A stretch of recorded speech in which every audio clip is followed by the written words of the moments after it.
I'd like to let you know where we are today.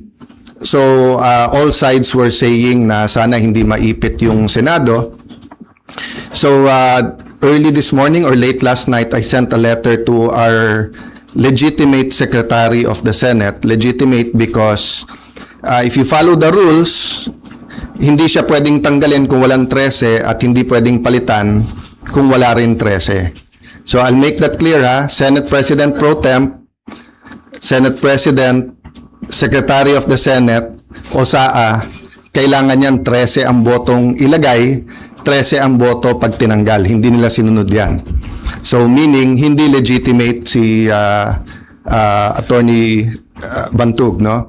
So having said that, ayaw namin maipit yung mga empleyado. So I sent him a letter to talk with Attorney Bantug and nag-offer kami kung gusto ni Senator Win, pareho na lang kami pipirma kahit walang designation. So I think the letter was delivered mga 8 a.m., a little bit past 8. Ang sagot nila noong 12 o'clock is that hindi na siya secretary at mag-turnover na lang. So I really want to avoid sa dami ng problema ng ating bansa that we have to write land bank, maipit yung sweldo ng mga empleyado and everything. And I'll never bend the law, nor will I bend the Constitution, but I will bend backward for our employees para hindi sila maipit sa gulo for as long as it doesn't bend the law. Diba? So kung internal rules or regulation that is not attached to law or it is not morally wrong, that's why I thought of my staff thought of the idea na pag pareho nakapirma para eventually pag nagkaroon ng decision, walang legal infirmity. And it will also prevent yung magfilean yung dalawang kampo ng usurpation. Diba? Kasi of course, as far as I'm concerned, nag-usurp ng authority si Senator Win because he's not really the acting president, pababa. Pero maraming ang problema ang ating bansa, why don't we focus on that? So, apparently, because ayaw nila pumayag, dalawa Senado natin ngayon. You have the Senate of the Philippines and you have the Senate of Malacanang. No? So, yung Senate of Malacanang had the hearing kanina. And you have two Blue Ribbons Committee. Yung isa ay Committee de Absuelto na ang kanyang main work is paano i-absuelto yung mga high officials ng ating bansa at yung isa naman na seeking the truth.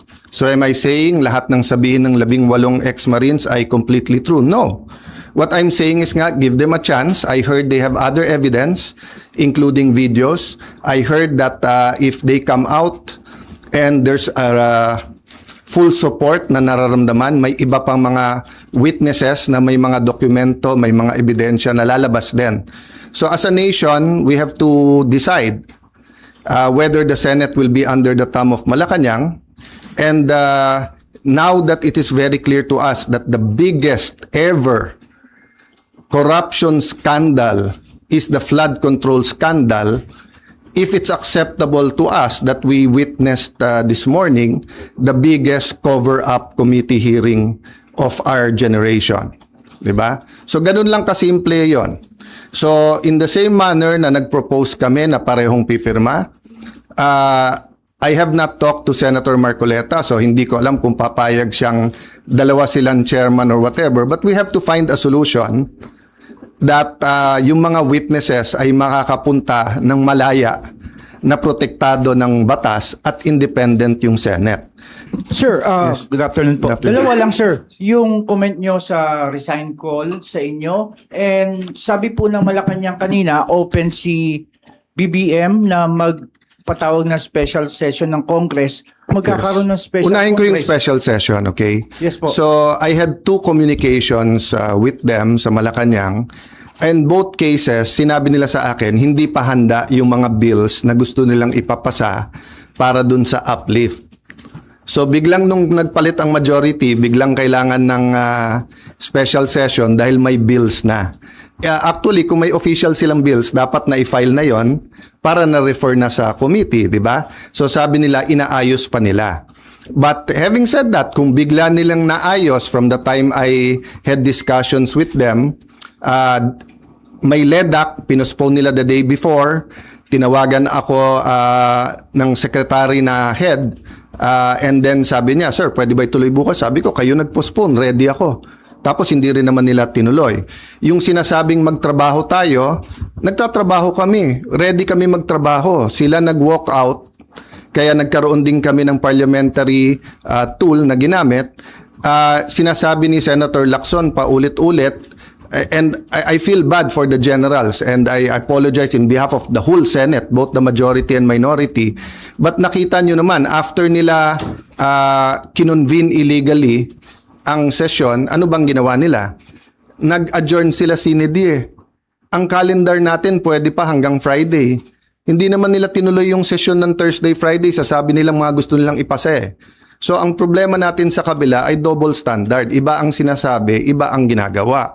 So doon naman sa nananawagan na mag-resign, as I said, pag-usapan na lang natin in a few days after yung focus tayo sa Mindanao, but especially yung mga former presidents, yung mga nagkampi-kampi na mga Marcos na rin, papasalamat ako sa inyo sa call nyo na mag-resign ako bilang Senate President, kasi ibig sabihin, nire-recognize nyo pa rin ako as Senate President. Kasi kung hindi nyo na ako nire-recognize as Senate President, ba't kayo nananawagan na mag-resign ako as Senate President? Special session is in the Constitution.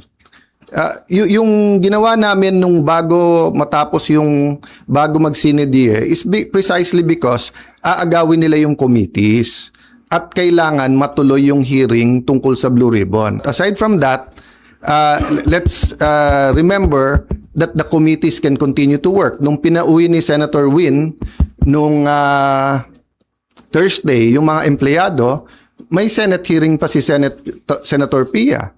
So hindi totoo na hindi nagtatrabaho. Wala tayong dapat conflict kung may kailangan yung ating bansa, whether it's legislation, whether it's a meeting na LEDAC. Dapat tanggalin ng politika pagdating na ng I say politika, but it's an issue of graft and corruption. But what I meant is that it's a political issue vis-a-vis a more urgent. They're both important, but what's more urgent? You can postpone a hearing. Yes.